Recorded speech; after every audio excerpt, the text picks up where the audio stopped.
All right, everyone, welcome back into another NBA prop betting video. Going to be breaking down all the best bets here for Thursday. Let's go ahead and get into it.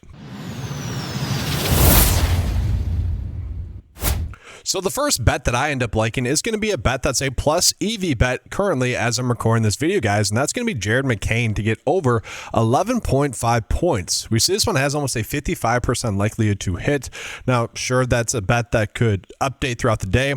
And what's interesting about this one as well, not exactly a perfect bet, like DVP wise, maybe does end up struggling, but this is more a bet on the minutes, maybe potentially even being higher than they are. We look at his splits as well. He has been someone that has been able to get the over recently as well. Part of this is due to the fact that they're pretty banged up. Kelly Oubre's out, Paul George is out, and maybe even Joel Embiid could end up sitting as well.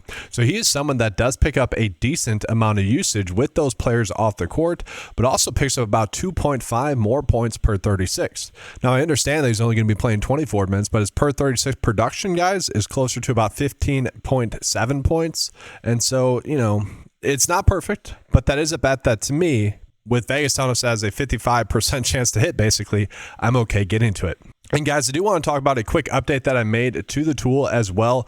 I added in this little toggle where you can toggle in between the card or the table. The table view is going to be the exact same thing, where it's going to list out all the top bets if you guys have it just sorted by that. Okay, and so it's going to have all that, but then you can sort by some stuff like last 5 hit percent. For like fantasy score prop bets, you guys know I like to look at PrizePicks and underdog lines specifically. We could sort by that if those were available. Obviously, we would click on, let's say, fantasy score, and then we'd be able to sort by that to see the biggest prop line differences. So I'm going to have a how-to video here put up shortly as well. I've kind of been working on that, and then I'm going to start producing pick six, underdog versions of this tool, which I'm very excited to get out to you guys. But let's go ahead and jump on into some of the other bets that we are getting for today. And then let's go ahead now and get into this Boston game, guys. So Boston's going up against Washington. Both teams are a little bit banged out, but let's start with Boston. So Jaylen Brown's going to be out. And so what we're seeing actually is that we're seeing a lot of very high lines for someone like Peyton Pritchard and also Derek White, the two players that we want to be on the most because they're the two players that should benefit the most with them off the court. Peyton Pritchard, his fantasy points actually go up to 41 points per 36 from a fantasy score perspective. Okay. He is someone that averages 24 points per 36 with Jaylen Brown off the court. All of his lines are seemingly correct, though. Same thing with Derek White. Derek White's points per 36 are actually 19.3. You could argue, hey, we should actually probably be betting on the under for him. That's his per 36 production with Jaylen Brown off the court is 19.3. So it seems like his line's juiced up a little bit too much for this game that has a 230 over and under, a game that could be a blowout, and it's not the easiest matchup. So kind of an interesting line there. If you were doing that, though, you'd probably look at something like Josh Minott to get over his points. He does average 11.7 points per 36, but he's not going to get 36 minutes.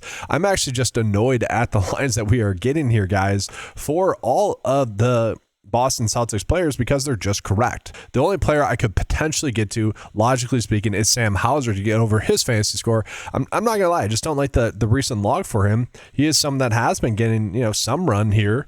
We have him projected for 27 minutes. He should be able to get the over given this match, but I just don't think we can trust it. So I'm mostly staying away from Boston. And so we'll go ahead now and jump on into Washington. And then, guys, let's go ahead and get into Washington now. Washington is going to be without Coulibaly, Kispert, and Alex Sarr, so they are still pretty banged up there in that regard. Now, who benefits the most with those players off the court? Well, in all honesty, we don't really know. We haven't really seen those players off the court all too much. The George lines are all basically correct. And with Washington, the issue has been minutes. And so I don't think we can accurately project the minutes. Now, someone that should get more run is, I'm not going to butcher his name, just Tristan here. I like the over 16.5 rebounds and assists and points here, guys. I'm actually surprised at this line. We haven't projected for 12 minutes. I think that's going to end up being higher than that. And if it is, then I like this bet. But it's mostly a bet on his minutes being higher than that. So I'm okay getting to that bet. It's just not necessarily a bet that I think is a lock and load bet by any means. His per 36 production, just for what it's worth, guys, is closer to 20.6 points, 7.7 rebounds, 5.2 assists. And so if we can even get into 20 minutes, that should be enough for him to get the over. And not a terrible matchup for him. Another player that we do like, I think, is going to be Marvin Bagley, who has been consistently getting his over. Again, I think his projected minutes are going to go up than this throughout the day. play. We've seen him get closer to 26 and 29 and 21 the last couple of games. And so I'm actually okay with that. It is a lower scoring game. We don't want to necessarily go in on this too much. We don't have a big enough sample size to necessarily say what he'll be able to do. But I think those are the two bets that we'd want to get to the most. And guys, we could get to Tristan for over his fantasy score. Both of those bets kind of coincide together. I think those are good opportunities for us. And then I do want to just get into one bet from the Utah versus Brooklyn game, guys. I don't necessarily love that spot, but I do like Keontae George to get over his fantasy score here at 35.5. He is someone that consistently gets this over. It's a decent game, 232, close game, not the worst matchup for him. If we look at his game log, he hasn't gotten the over once recently. That was just a terrible game for him. We am projected for 33 minutes. It could end up being more than that if it's close. This is one of my favorite bets on the slate. Hopefully it ends up hitting. It is starting to get a little bit too high to the point where we do have to think about it, but I do still like that bet. Now I want to go ahead and jump on in to the Lakers versus Toronto game. So we know that Luka is out, and we also know that Smart is out. And being a Bucks fan, I gotta wonder, are the Lakers thinking about trading Luka? I don't know. It makes you think. Just teasing with all the stupid Giannis stuff that's going on. Why would you leave a team that's perfect for you, that is set up for your game? It doesn't make any sense. Kevin Porter Jr. is finally healthy, looking like a stud, potentially all-star. Ryan Rollins, probably going to be most improved player of the year. Miles Turner, perfect fit for you. You're not going to get a better situation than that. All right. Anyways, jumping on into the Lakers now, guys. It is tough to really tell you guys what to do here because, well, we just don't know what's going to happen with LeBron. LeBron should be able to go off. Like, if you had told us at the start of the year, prior to him sitting out any games, that, hey, you're going to get LeBron at 43.5 for his fantasy score, and he's going to get 30 plus minutes, and not a terrible matchup, like, we would have been loading up on that, right? And so if LeBron struggles, then you would expect Austin Reeves to be able to get his over here. I do like the over. And so those are all kind of weird lines. A player that kind of benefits fantasy score-wise has actually been DeAndre Ayton with them off the court. And so I don't mind that. I think that's actually a decent bet. But really, overall, all the bets that we are getting are seemingly correct. Maybe Jake LaRivia is something that gets more run. I actually wouldn't mind that idea of betting on him to get more run. If he does, he should be able to get the over. But really, it just seems like more of a stay away than I would have liked. And then we go ahead and get in Toronto, guys. So they're going to be without Jakob Poeltl, and RJ Barrett is still out. So the player that should benefit the most, or one of the most, would still be Scotty Barnes from a usage perspective, guys. He's at about 27% with those players off the court. Per 36, he averages about 26 points per 36, 11 rebounds, and then about 4.3 assists. And so if this game does stay close, we do see his game log has been pretty good. He should be able to get this over. I wouldn't hate that bet. About a 51% chance for that. We do see a plus EV bet that we are currently getting is actually him to get under his rebounds and assists here at 13.5. So maybe that's a spot that you guys can get to there as well. They have went in occasions a little bit smaller, which has led to Jamal Sheed getting some run. If he does end up getting 24 minutes, I actually like the over here. And so I think we could potentially get to that one still. The under is the favorite there, which obviously I don't necessarily like. I think these would be good over bets, so more traditional sportsbook bets rather, but still not terrible spots. And then I do like Sandro here to get over his fantasy score of 22.5. He's someone that should see an increased minutes total here.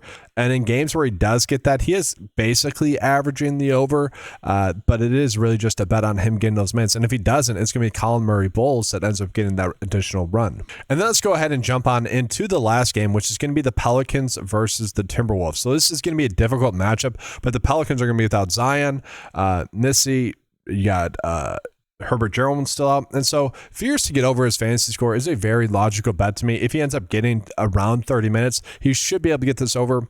It is not the best matchup, not a terrible matchup, not necessarily a matchup we need to stay away from. If he does get his over fantasy score, though, he probably would be able to get his over points as well. The fact that one has a 52% chance to hit and the fantasy score has a 17.5, it kind of goes hand in hand, but maybe we chase the points instead. But I'm going to go with fantasy score. You guys know I'm more of a sucker for those bets.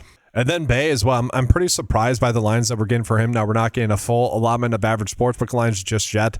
That's what this 25% means. If you guys have ever wondered that, I probably will change that as I continue to add on to the tool.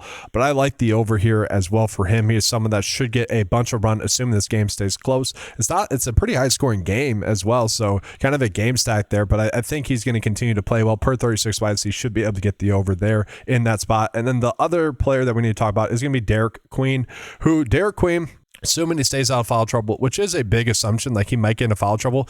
If he were to get 30 minutes, I would like to bet him for his over fantasy score. but it is a bit of a hope and pray that he doesn't get into foul trouble, I would say, against the Timberwolves. And then, guys, let's go ahead and get into the bet of the day. Looking at this 6-slip bet here, guys, on PrizePicks. Have it pulled up for you guys. The plus EV bet is going to be Jared McCain. We got the Washington big to get a decent amount of run over his points, rebounds, and assists. Marvin Bagley as well. Maybe you don't want to do both of those two together. I would get that. Same thing, honestly, with Fears and Bay. Maybe you wouldn't want to stack those two together. And then I did like Keontae George to get over his fantasy score there as well. So I'm going to click that link and I'm going to place that bet here, guys. But that's going to do it for this video. I appreciate you guys being here. If you guys would like access to this tool that you saw throughout this video, guys, head on over to 9to5sports.com. Get access to all the tools on the website for a low monthly cost of $10 a month. I appreciate you guys being here. Good luck with all your bets today. Check out the NFL Thursday night video as well. That's going to do it, guys. Thanks for watching. Good luck. And as always, let's keep cashing.